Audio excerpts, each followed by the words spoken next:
आणि तुम्हाला काय सांगू इच्छिता? एक नंबर रिझल्ट आहेत न्यूट्रिहबच्या सर्व प्रोडक्टचे.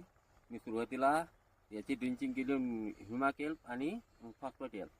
त्याच्यानंतर एक दोन तोडे काढल्यानंतर मी त्याला खतं वगैरे सोडले. खतं सोडल्यानंतर इंट्राब्लेंड नावाचं एक प्रोडक्ट आहे. हे प्रोडक्ट 1 लिटर एकराला सोडलं आहे. त्याच्यामुळे मला मोठ्या प्रमाणात त्याचा फायदा झाला आहे.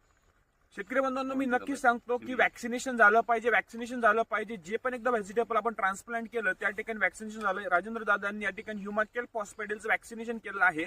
आणि नेहमी सांगतो, वारंवार बेसल डोस फर्टिगेशन झाल्यानंतर जे खतं जमिनीत फिक्स होऊन जातात, जे खतं उपलब्ध होत नाही ते खत उपलब्ध करून घेण्यासाठी सगळ्यात लोकांचा आवडतं प्रोडक्ट म्हणजे इंट्राब्लेंड, त्याचा सुद्धा वापर त्या ठिकाणी त्यांनी केलेला आहे. व अतिशय उत्कृष्ट पद्धतीचं उत्पादन ते ठिकाणी घेत आहेत. दादा, किती तोडे झाले तुमचे आता? 3 तोडे झाले आहेत. आणि उत्पादन कसं आहे?